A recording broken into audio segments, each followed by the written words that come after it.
right, guys, welcome to another episode of Punch Me in the Face, the podcast that will shoot you straight. It might leave you a little upset or offended. It might not. It might leave you not. Maybe we didn't push hard enough. I'll try to get better every day. We always try to find guests that we think actually are going to help you not change everything about your life. That'd be weird in 40 minutes, but to give you some things where you're like, man, if I could use that, I might be able to benefit. And I'm going to tell you what, my man, Scott Miller, and I've been reading a lot about you, they give me the one sheet and then I go over that and then I start reading more. And then I'm like, wow, this actually is like really interesting, you know? So first of all, it's an honor to have you on the show. It's an absolute honor to be here, Sean, with you and spend some time talking about business and life. I love it. So let's jump right into it because I want people to, I think, you know, one of the things I learned early on in my career, I had a gentleman teach me this, and you know, he had said to me, I was talking about all these things, and you know, and he said, "What do they actually know about you?" And I looked at him. I was 20 years old. You know, I was graduating from college. I started college early. A single mom raised me. I was just trying to make a living, and I'm like, I don't know. And he's like, well, that's the point. Like, they don't know anything about you. So I always like to start, and again, I used to like read these things and I'm like, why am I telling other people's story for them? So if you don't mind, sir, could you kind of talk to us, share with everybody who you are, how you got to where you are, and we'll get into talking about business and life. Absolutely. I look forward to it. Look, I think I grew up a poor kid. I really did. I grew up a poor kid and in poverty, dad and mom that worked really hard, but didn't have a lot. And that really gave me the desire in life to do more. And I started actually my career on the warehouse floor at Pepsi's, putting cases on trucks, getting after it and having a dream, right? As a young guy, 27 years old, people saying, hey, you're never going to create anything for your life. And I just said, look, I'm not going to stay stuck here. I'm going to move forward. I believe we all have intersections in life. And then when I was about 25, my dad passed away at 50 years old. And on his deathbed, he turned to me and said, I should have tried harder. And I didn't get that at the moment. I'm like, harder about what? I should have worked harder. And that was like an intersection in my life. Like, I'm going to bust it. I'm going to work hard. I'm going to grow. I'm going to learn. I'm going to go after life, like make his weakness my strength. So from there, I went on to run this little company called Snapple Beverage Group. And I was there for 15 years with the original founders, Lenny, Arnie, and Jaime. That business sold 5 times in my tenure there. And I continued to grow with that business. And at the age of 42, I became the CEO for the first time. And again, my entire life, people told me I couldn't do it. But I just kept my eyes on my North Star and stayed in pursuit and did the reps every day. And I think one thing that's important is to ask yourself what you stink at, look inward, and get better. I most recently, in 2019 and in 2019, went to Essential Water, became the CEO there with Ken Uptain, the founder, who had run that business for 22 years. And we worked hard together to get that business to exit and sell that business to Nestle, the largest food and beverage company in the world. So I most recently wrote a book called The Summit Mindset that'll be out September 12th this year. And it really talks about everything. I want your mom to be able to read it. I want a CEO in the boardroom to be able to read it. It talks about looking inward, recalibrating that adversity is part of living. We all go through it. And it's how we create a great foundation and continue to grow. So that's what I'm about. Organizationally, I love to talk about what we stink at. We all know what we're good at. Organizations don't like to talk about what they stink at. Individuals don't like to talk about what they stink at. But I think when we look inward, we become the best humans and the best competitors we can be. So there's a little bit about Scott Miller, and I'm still on the journey. Man, that was strong and powerful. First of all, I had a really, how long did you work at Pepsi? I was at Pepsi for about 7 years. Okay. So this is one of my mysteries in life. This has nothing to do with anything, and it might be real stupid. So this is my favorite drink in the world, Diet Mountain Dew. Mountain Dew. Like my favorite. Sorry, I'm trying to drink some water, but I do the best I can. But in Pepsi, this is Pepsi product, right? That's Mountain correct. Dew, Diet Mountain Dew.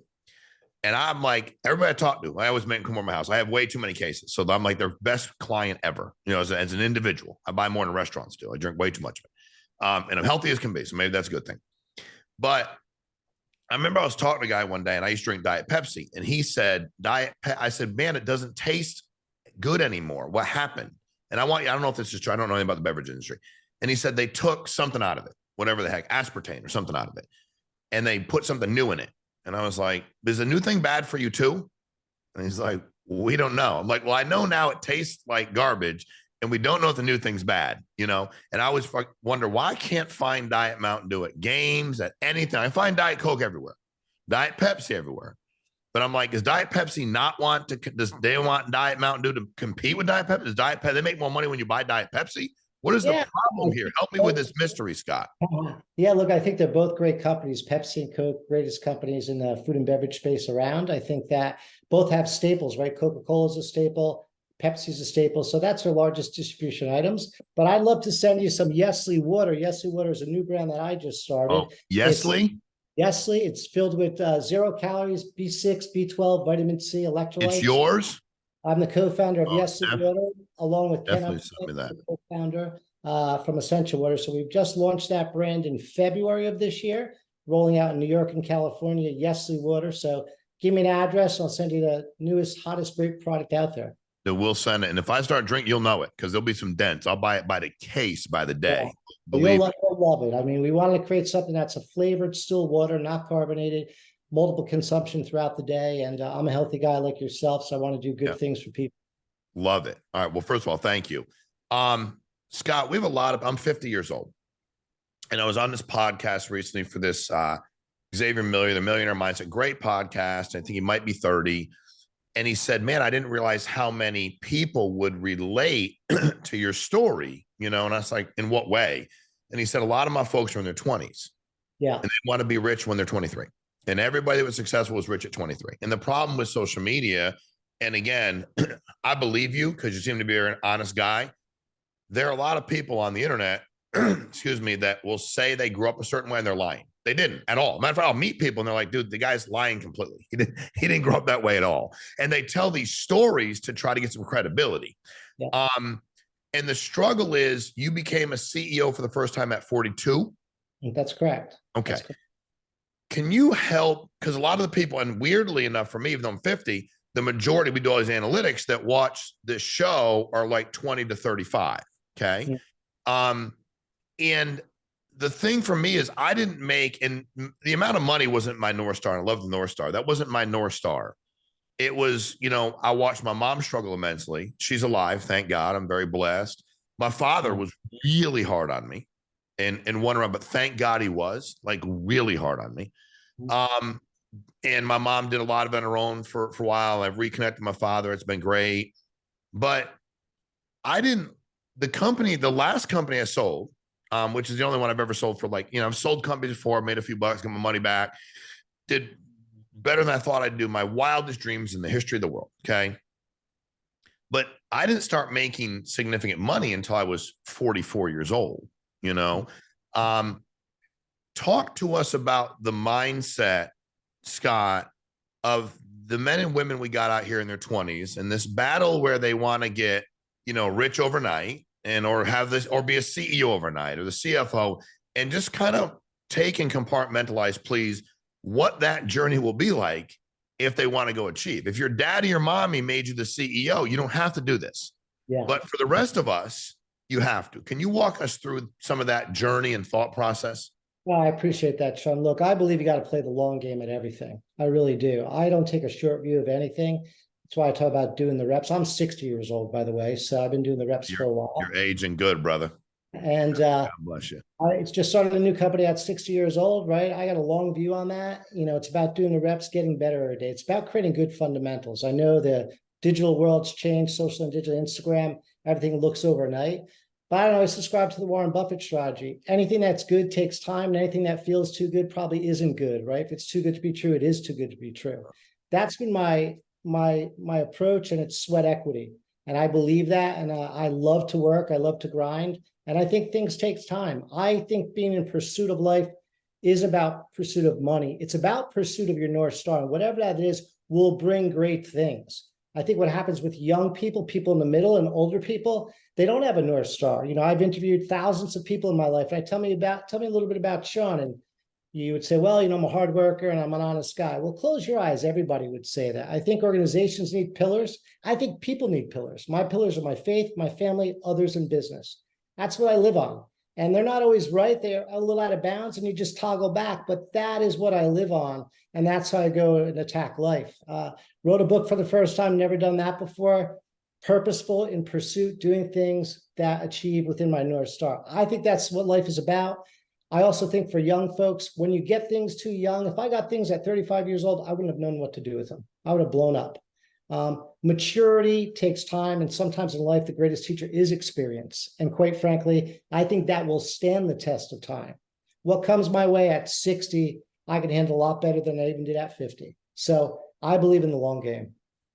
Well, and I also believe in when you listen to Scott speak, when you talked early on about still being on the journey and still, what now at 60, you didn't know at 50, and always learning. I think what I see a lot today, unfortunately, is this idea that I have to pretend I know these things. Right. And for me, the greatest teacher has been my transparency and humility. The last company we launched, I'd never had more than 4 employees. Now we got 337,000 independent contractors. And every step of the way, it was like, hey guys, I know what I'm doing here in this, but I don't here, and I need your help. My greatest failure, man, I did this. You're going to be really disgusted when you're like, I was on this guy's podcast, company said that. It was such a tough time in the company, and people were bringing me new ideas. And I got to the point where I was like, the new idea department is closed. Like, it's closed. And part of me still in retrospect was like, you know what? We had to focus on staying alive. Yeah. We didn't have time for all these new ideas.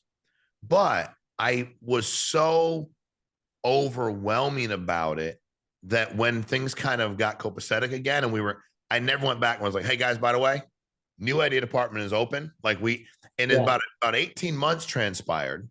And a few things these guys come in there like, well, I'm like, why didn't you tell me? These are great ideas. These are unbelievable. And they looked at me like, really? What do you mean? Why didn't we tell you? Like, you told us the new, so how do we get people? How can people on here? Because I try best I can. And I think your answer, you've had an unbelievable, you're very humble, by the way. You read your one, like you had a lot of success. And I love your humility. How do we get people to embrace? And if everybody on here was trying to take your journey they're on their own journey with their own North Star, and that's mine. Like, on God, my family, and I try the best I can to match them up. And I always tell people, like, what do you read? I'm like, dude, at some point in time, I made a commitment just to read the Bible every night. And it scares the living hell out of me, to be honest, because of my inadequacy. Like, and I want to be. I'm like, most books I don't read don't scare me. I'm like, really? That I know, I got it. You know what I mean? I had somebody over the other day. This guy, he was talking. He's like, man, if you're one of the disciples, you'd be Peter. And then he went through all the disciples and how issues they got. And I was like, cut dude's ear off. I'm like, I'm good with that. We started, but I think can you help people understand how unbelievably important you've been able to be vulnerable, transparent, and humble, as you appear to be already, when you're in a position where people are relying on you to get to their North Star, or even to identify the North Star? How crucial are those things? How do you develop? No, Sean, I think that's a great point. I think vulnerability is actually a strength. When we talk about a weakness, quite frankly, we all have weaknesses. I think when we talk about what we stink at, we can recalibrate and get better. I think humility is really important because it allows people to say, hey, I can come close to this guy. I'm not going to be judged. We're going to get better together. And that's how you galvanize a team, when they feel they're not going to be judged and they can add value.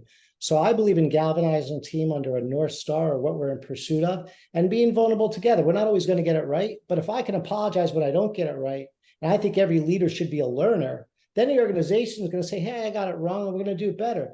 Leaders are learners. And I think that I have a mindset to never stop evolving and getting better. I want to learn from the receptionist. I want to learn from somebody in the boardroom or a stranger I meet on the street. And I think that humility is a strength. I saw a shirt you wore the other day, stay humble and hungry. I talk about it all the time. Just because we're humble doesn't mean we can't be a fierce competitor. Just because we're humble doesn't mean that we're weak. It means that we're letting people in, that we're always learning. And I also think your point about, hey, no new stuff. I don't believe organizations can do a lot of things, one or two things, or individuals. I think you have to focus on what your North Star is, and always be in pursuit of that. Our North Star at Yesly is to be the #1 enhanced still water beverage in America. People say, wow, that's kind of a big one. Sure it is, but that's our North Star. Every day we wake up, are we chipping away at that? We're still at base camp, but we have a goal.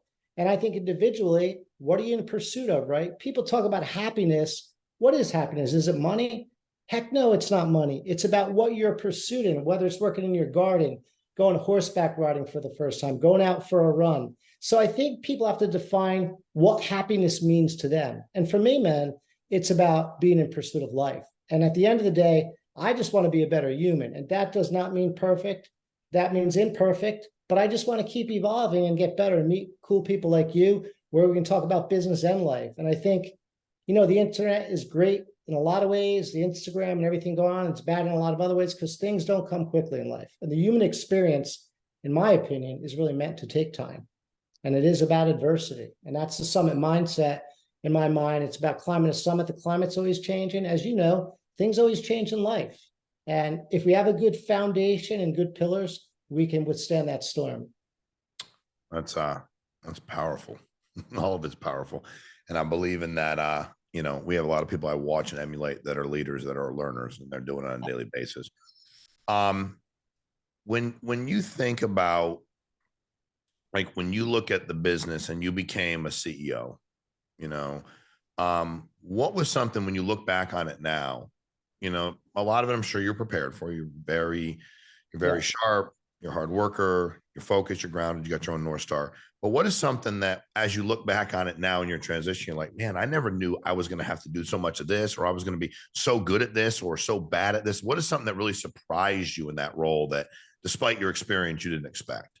Yeah, for sure. Great question. I think really adversity. I think that, when you're leading an organization, this from your own journey, it is lonely at the top, right? You don't know who's really with you, who's really doing something from an agenda standpoint, and the adversity of not only people, but adversity that happens in the business. And through that, to have clarity of mind to make smart decisions. In order to do that, I think you have to listen to folks and let them in. I think you have to have a we culture, not a me culture. And I think that's really important too, because you learn from everybody. So at 42, maybe I wasn't great at that, a little impatient, obviously. But at 60, I want to build a we culture. I want to learn from everybody. I want everybody to feel that we're galvanized as a team. And when we do that, we can be incredibly powerful. So I think it's really understanding that business and life is not a straight line. Things always go upside down. And how you can handle that adversity with calm, I think, helps you become a better leader. I mean, quite frankly, it happens all the time, and adversity happens to all of us. And if you have a good foundation, you can work through that. How many guys have we've seen in our lives that have crumbled under adversity, right? How many athletes do you see crumble? How many movie stars? So again, I get back to pillars. I get back to knowing who you are. And that doesn't mean that shit won't happen. It does. But how you deal with that, because you have a foundation that it's coming. And I think that really is part of living adversity. I hear young people say all the time, oh, this happened to me, why this happened? It's part of living. That's why that summit mindset, that foundation, is so mission critical. I had a young man ask me the other day, so what's been the biggest struggle in business and in life? I was like, wow, that was a really good question, and I said, the balance between wanting to be a protector, a provider, a phenomenal wage earner, because that is important. We own the capitals of society, and the kids, like, the things they need, I got to pay for. Balancing that between being there and being present, and figuring out, because when people say, well, you always be out of balance. Yeah, I got it. I hear you, dude. But, like, at some point in time, because, and I'm not, I can only speak from a man's perspective, right? So, like, from a man's perspective, I'm like, these are all things I'm expected to do, and I need to do those things. Your father, what he said, I mean, like, Powerful. I mean, oh my God, like that when you said that, I just, like, got goosebumps. I'm like, God, like, my God. And instead of saying, here's how, like, on my way out on his deathbed, like, I wish I had, like, oh my God, I tried harder. I wish I tried harder. I didn't even understand at the moment. I said, what do you mean? I wish I didn't give up so much, right? And this was a man who was an Irish, Scottish guy. His biggest pride was, I'm strong, I'm tough.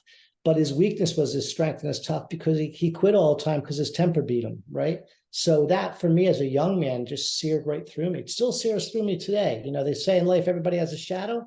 My shadow is hearing those words. So what advice do you give people? I guess we're talking to guys right now, right? Or having, it could be men or women, but I'm speaking from my perspective, where that's a struggle for theirs. That's a real life struggle, especially for people where my mom worked 3 jobs. Yep. So, my mom didn't miss all my games because she was out getting drunk and hanging out with dudes. My mom missed the games because she was working one of her 3 jobs. Yeah. And then we began to overcompensate. And I had a friend of mine say to me the other day, who's a pastor, he said, the problem is that we don't allow our kids to get heartbroken when they're young. We were heartbroken because of what we went through. Like we had our hearts broken. We were fine. We figured out a way to heal it. We're okay. We coped, everything you're talking about. We had adversity. We were able to pick ourselves back up. What is your advice for people that are in this entrepreneurial journey right now where because a lot of the folks that this is what they say to me, Sean, I have a job and I want to do better, but I have my job and I have my sideline income and I have a kid on the way, a couple kids, whatever it is.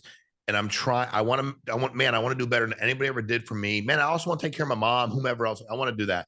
What's your best advice for them when they're trying to they're trying to balance that out rather, and they're struggling with it?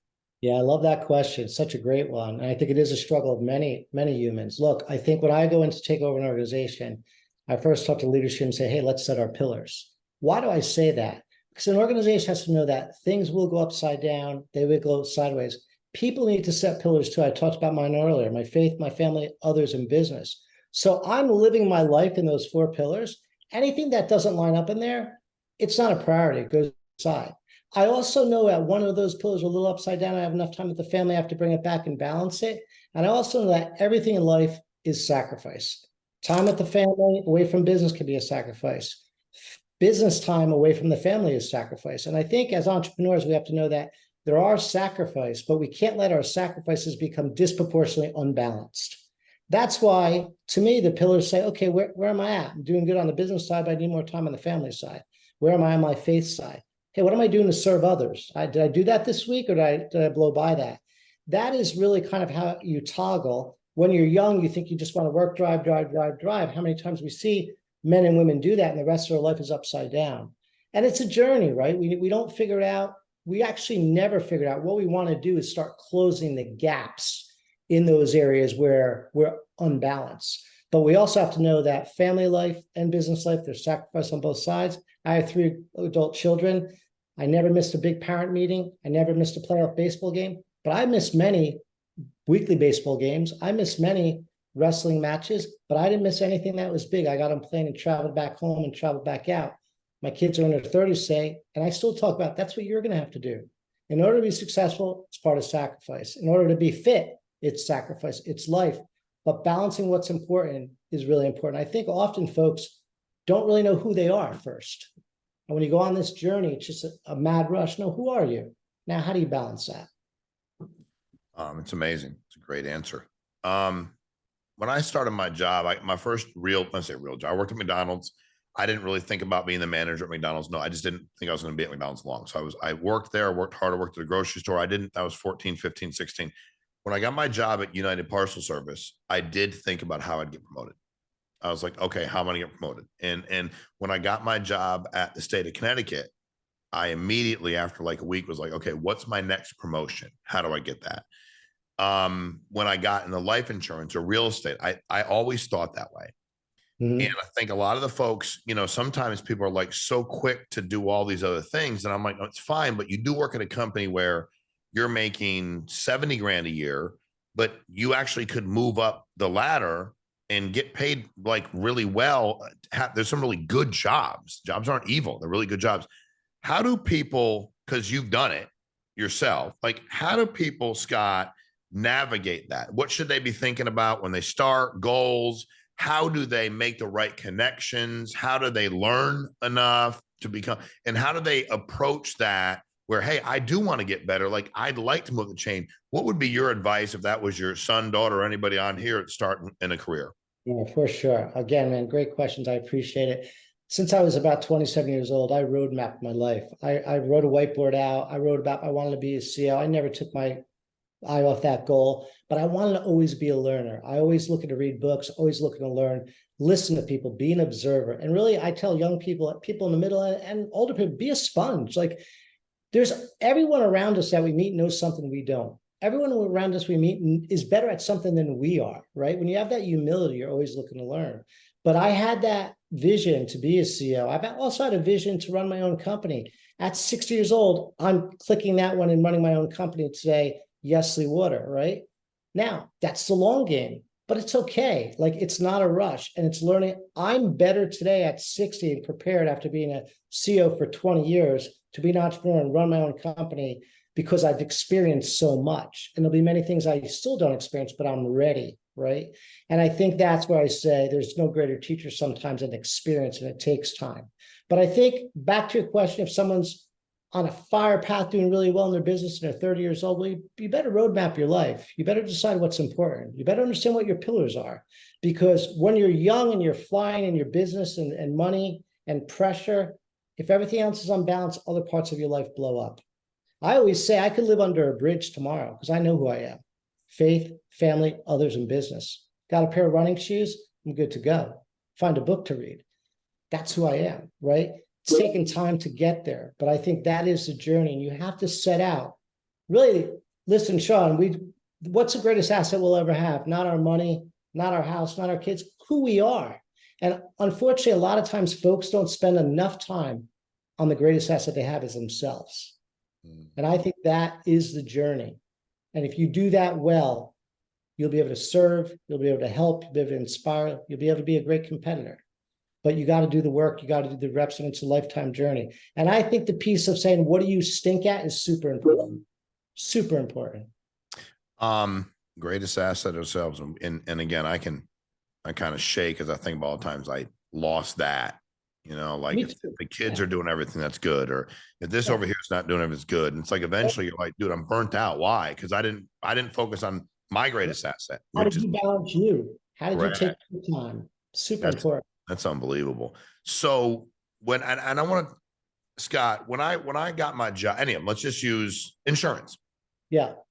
When I got in the business and I was talking about wanting to move up or get like promoted or then build my own business, what I realized is most of the people around me didn't want to do much of anything. Right. And when I worked at the state, when I went and interviewed to become a supervisor, you needed 1 year experience. So I was like, boom, 1 year. And I interviewed, and people like lost their minds. They're like, what are you doing? You're 22 years old. And I'm like, what do you mean I'm interviewing for a job? Like, why would I not want to get it like promoted? Why would I never want to be promoted?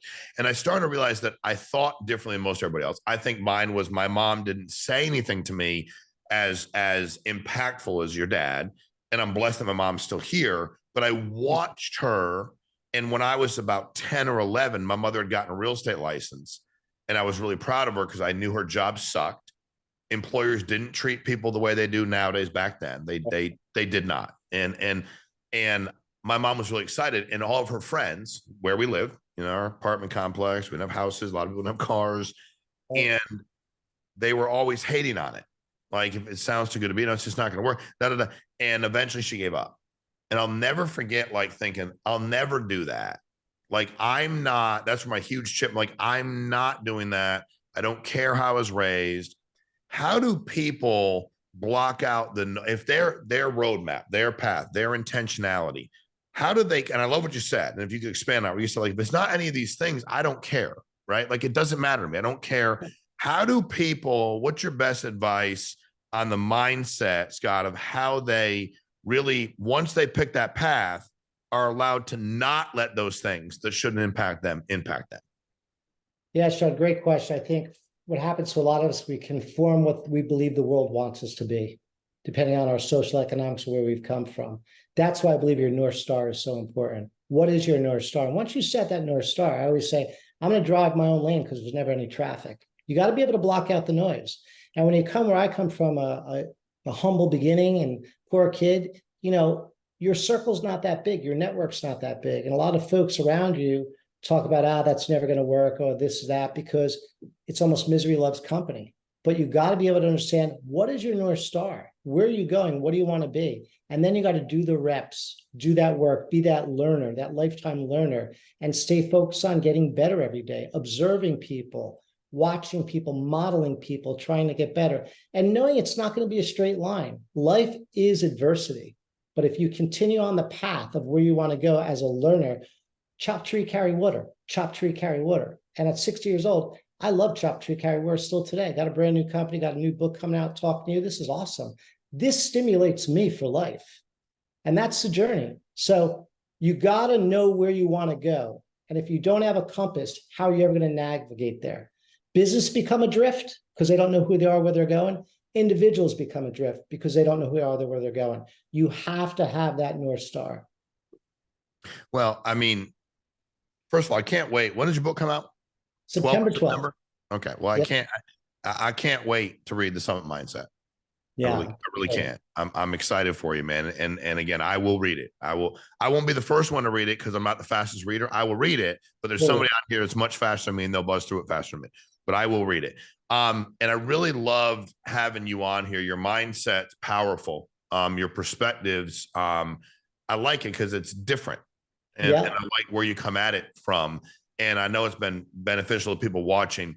For the people that want to find you, connect with you, get the book, and we'll put all links in here, but how do they find you, follow you, connect with you, Scott? What's the best way to do that? Absolutely. Look, I've never been a big social media guy. Obviously, it's a new journey for me, but they can find me on Scott U versus you, Scott Miller U versus you. They can find the Summit Mindset on the Summit Mindset, the book.com. That splash page is up.